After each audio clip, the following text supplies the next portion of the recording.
Hey y'all, it's Heel Heat time. Hi everybody and welcome to Heel Heat. My name is George Coles and this is our TNA show for the week. Let's jump right into it. We're going to start off with the question of the week. Now the question of the week last week was, what X Division wrestler would you bring back if you had the chance? We're going to go with some answers from our friends. First is from Zombies40. I would have to say Alex Shelley, and I'm sorry folks, this is actually answer of the week from 2 weeks ago. Last week our TNA show was preempted. Unfortunately, I had some things come up in my personal life that, nothing serious, nothing bad, just I didn't have the time to shoot a TNA show last week. Sorry about that folks. First answer is from our friend Zombies40. I'd have to say Alex Shelley. He was a rare combination of a really good wrestler, but also great on the mic, and he would be very entertaining to see back in TNA. Next is from our friend Silver84. Amazing Red I'd like to see in TNA. I think with wrestlers like Tigre Uno, Manic, Sonata, Low-Key, who are in the X Division, the matches would be so exciting to watch. The match quality would also be awesome. Next is from Joseph Hatcher. I have 8, but my first would have to be AJ Styles. Second, Christopher Daniels. Third, Kazarian. Fourth and fifth, the Young Bucks. Sixth, Alex Shelley. Seventh, Chris Sabins. And eighth, Jay Lethal. I would like to bring these guys back equal. They to me are the eyes of the X Division along with Samoa Joe. The Young Bucks weren't in the X Division, but they would fit right along and be cool. I mean, who doesn't like the Young Bucks? Last but not least, Benjamin Me 19. Easy, AJ Styles, one of the best workers around. I'm surprised TNA let him go, and equally surprised that WWE hasn't signed him. He could be one of the biggest stars in either company. There's a fair argument to be made for AJ Styles, and honestly, when I put the question out, I didn't think of him, yes, as much as he accomplished in the X Division. I thought of him more as going for the world title, but he's obviously a great choice for everything he brings. Daniels and Kazarian would be great as well. Young Bucks, everybody that's been mentioned. The ones I'm going to mention are the Motor City Machine Guns, and we had Alex Shelley, Chris Sabin. I don't understand why they're not working with TNA or WWE like Benjamin said about AJ. The Machine Guns were such a great team. You could use them as a team. You could use them as singles wrestlers. They could both go after the X title. They could feud for the X title. They could form a team and go after the tag titles. To me, I just think they're one of the... I just haven't seen enough of the Motor City Machine Guns, and I'd like to see more. That's my opinion. Now, coming off of that, our question of the week for this week is, in your opinion, who is the most underused wrestler on the TNA roster? Who do you think they should be pushing more, bringing into more prominence? Let us know what you think. Hit us up on Facebook. Hit us up on Twitter. Put it down where? Down there in the comments. Now, for those of you that watch the show every week, you know our format's a little bit different, and no, it hasn't changed.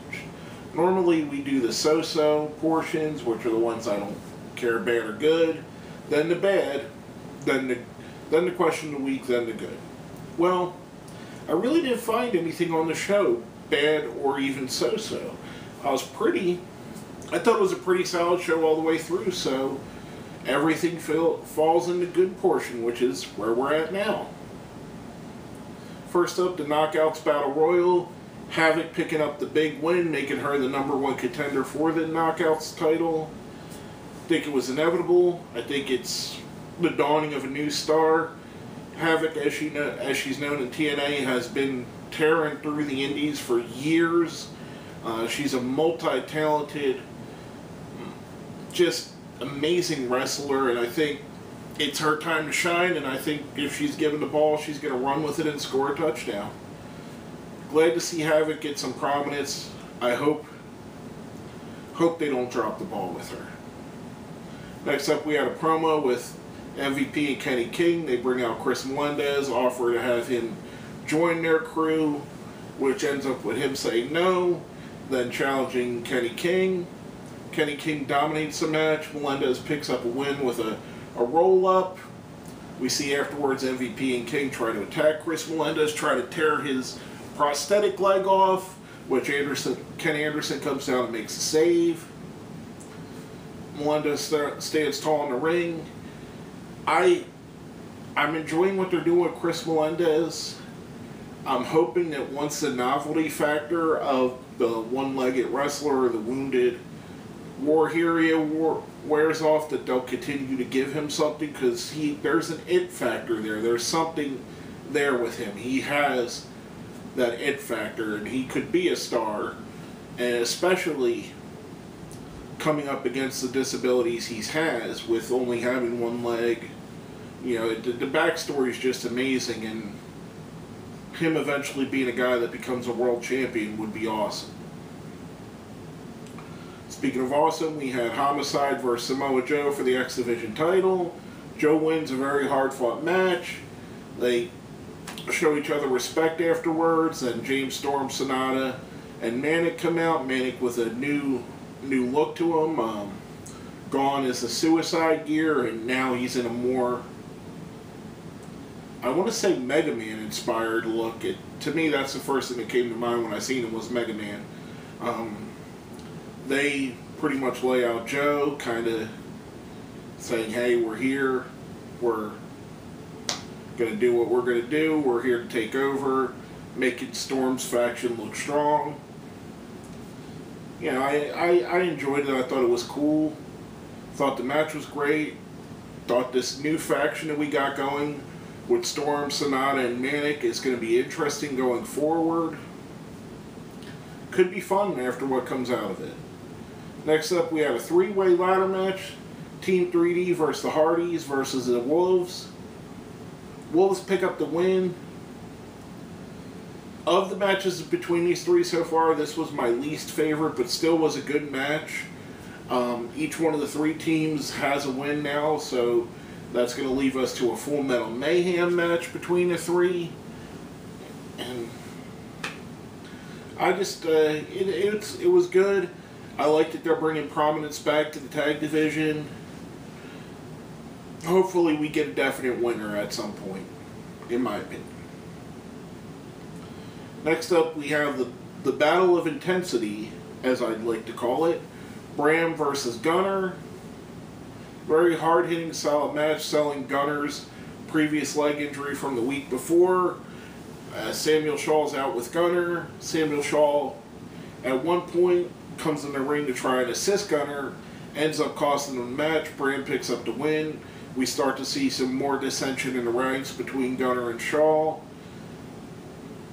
A little bit weird, especially with the backstage pro segment before, where Gunner tried to tell Shaw about Brittany being attracted to him, and Shaw saying he has his eyes on somebody else.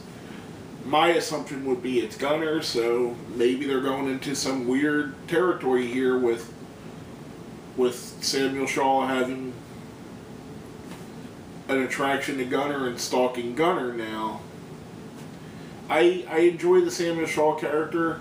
I think that would add to it. I think it would be very, very interesting to see how they played that, especially with the times we live in. How do you play up a homosexual stalker as opposed to a man versus women stalker without making, without being too, I don't know what the word I'm looking for here is, but without, I guess, being too stereotypical. Do we find out that Samuel Shaw just needs somebody, whether it be man or woman, and he's looking for that person, and once he finds someone that believes in him, he goes into stalker mode? Interesting how they're gonna go forward with this. I hope it doesn't become cheesy. I hope it doesn't become stereotypical. I hope it becomes good. I think it could be really interesting. Samuel Shaw is one of the most complex characters I've seen TNA introduce, and I hope it works out going forward even.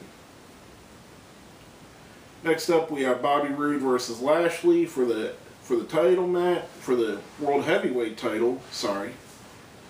See a good match. Lashley picks up the win. A lot of outside interference. I might have changed the outcome, but the match was good. Lashley looked good. Bobby Roode looked good. To me, Bobby Roode is a better world champion than Lashley, in my opinion. But the match was good. It was solid.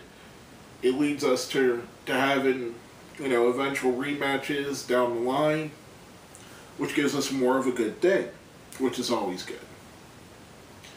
Now, coming off of that, we're going to go into our ratings for the week. We have a 1 to 5 scale, 1 being the worst, 5 being the best. 1's a Dixie Carter, 2's a Rockstar Spud, 3's a Gunner, 4's a James Storm, 5's a Bobby Roode. I'm going to give the show a 5 of Bobby Roode all the way. Like I said, every segment was interesting. Every segment moved on storylines. Everything about the show I thought was good. But basically, that's all I have to say about that. My name is George Coles. This has been another episode of Heel Heat.